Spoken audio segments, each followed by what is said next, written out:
आणि पुन्हा एकदा आपण या राजकीय बातम्यांकडे। भाजपचे कोकण पदवीधर मतदारसंघाचे उमेदवार निरंजन डावखरे राज ठाकरेंच्या भेटीसाठी आलेले आहेत आणि राज ठाकरे यांनी कोकण पदवीधर मतदारसंघासाठी त्यांचा उमेदवार दिला आपण बघितलं आणि याच संदर्भात निरंजन डावखरे बातचीत करण्यासाठी आले असल्याची माहिती आपल्यापर्यंत पोहोचते। कदाचित याही वेळेस भाजप मनसेचा पुन्हा एकदा पाठिंबा मागू शकतो किंवा त्या संदर्भात चर्चा होऊ शकते, कारण भाजपकडनं निरंजन डावखरे कोकण पदवीधर मतदारसंघाचे आहेत आणि मनसेनं आपला उमेदवार दिलेला आहे तो म्हणजे अभिजित पानसे। त्यामुळे ह्या वेळेला आता नेमकं कोण कोणाला पाठिंबा देतं, तो पाठिंबा बिनशर्त असतो का हे देखील बघणं अत्यंत महत्त्वाचं ठरणार आहे।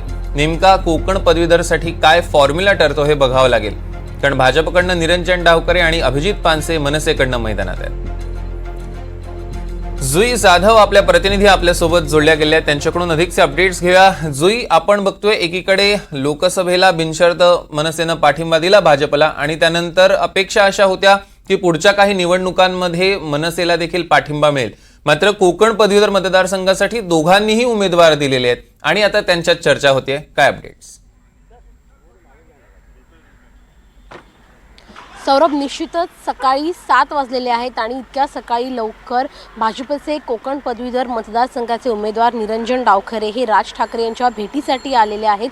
त्यांच्या शिवतीर्थ या निवासस्थानी त्यांची भेट सुरू आहे आणि आत्ताच काही वेळापूर्वी भाजपचे आमदार प्रसाद लाड हे देखील राज ठाकरे यांच्या भेटीसाठी आलेले आहेत। खरं तर राज ठाकरे यांनी लोकसभेपुरती महायुतीला बिनशर्त पाठिंबा दिल्याचं जाहीर केलं होतं, मात्र त्यानंतर लोकसभा निवडणूक होताच कोकण आणि शिक्षक पदवीधर मतदारसंघासाठी ज्या निवडणूक होत्या त्या जाहीर झाल्या होत्या आणि राज ठाकरेंनी अभिजित पानसे यांना कोकण पदवीधर मतदारसंघासाठी उमेदवारी जाहीर केली होती।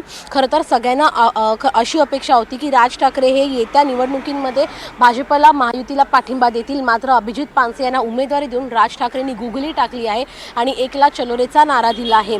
खरं तर कोकण पदवीधर मतदारसंघ हा भाजपचा बालेकिल्ला राहिला आहे। निरंजन डावखरे यांना पुन्हा एकदा उमेदवारी दिली आहे आणि निरंजन डावखरे हे आता इथे दाखल झालेले आहेत। कदाचित राज ठाकरे यांचा पाठिंबा मागण्यासाठी ते इथे दाखल झाले असल्याची माहिती मिळते। तिहेरी लढत आहे या कोकण पदवीधर मतदारसंघासाठी, कारण का राज ठाकरेंनी देखील आपला उमेदवार दिला आहे, भाजपने देखील उमेदवार दिला आहे।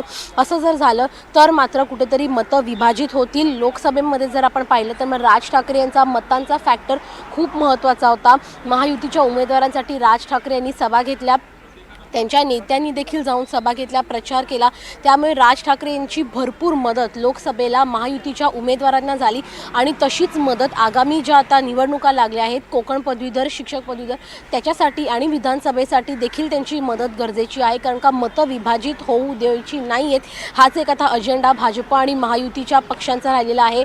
त्यामुळे तीच विनंती करण्यासाठी कदाचित निरंजन डावखरे आणि आमदार प्रसाद लाड हे सकाळीच राज ठाकरे यांच्या घरी त्यांची भेट घेण्यासाठी आले असावेत।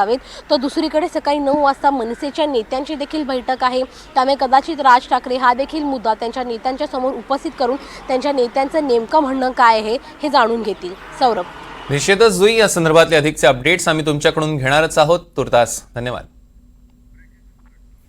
आणि पुन्हा एकदा वेळ झाली